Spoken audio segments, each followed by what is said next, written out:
So if we go deeper into these two meditations, the mindfulness of breathing and the metta bhavana, if we try and cultivate a deeper sense of the breath and a deeper sense of metta, we may get glimpses of how we can see more deeply into the truth of life, a deeper seeing of reality.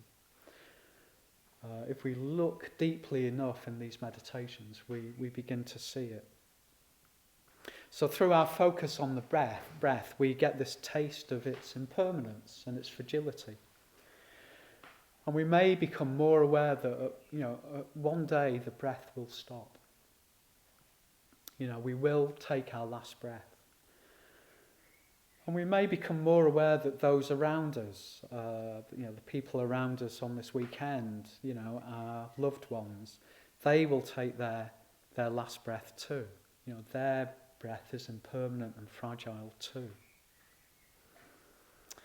And of course, as we become more aware of this, we sort of realise just how heartbreaking that is, how deeply painful that truth is, and how deeply unsatisfactory that is, to know that things won't last, to know that all that we hold dear won't last. It's all impermanent.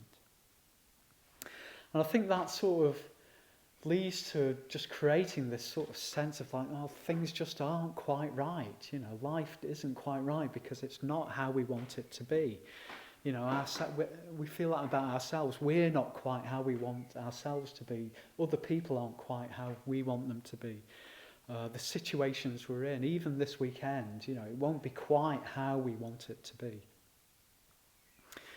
And we may see in meditation just how much we try and hold on to things to stay the same, to give us this sense of security and reassurance. How we're constantly just trying to grasp onto this sort of some sense of secure ground. But the truth is it just slips through our fingers, doesn't it? Even the breath comes and goes. The breathing body rises and falls. We can't hold our breath for more than a few seconds. Like everything else, the breath slips through our fingers. And maybe through that we see that we're not alone in this.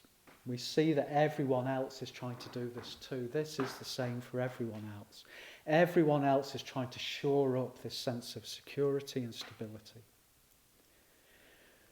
Again, in Living with Awareness, Sangharakshita says, this inherent instability is something we share with all sentient beings. Just as you are breathing, so too are all living beings.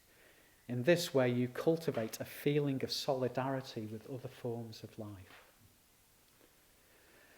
So this sense of solidarity is really what metta is, I think. You could say that in meditation, what we're really trying to do is to build a sense of solidarity with others. That's what we're trying to do on this weekend. We're trying to build a sense of solidarity with each other. And if we look deeply enough, using these meditations, we'll just see that we're all in this situation together. We're all in this sort of existential situation together, faced with impermanence, unsatisfactoriness and insubstantiality. Everyone, all of us, are in the same boat. And we're all just trying our best to stay safe, to stay secure, to be happy. That's our common humanity. And if we saw that, wouldn't we just want each other to feel good and okay and well? Wouldn't we want to just wish each other well and take care of each other?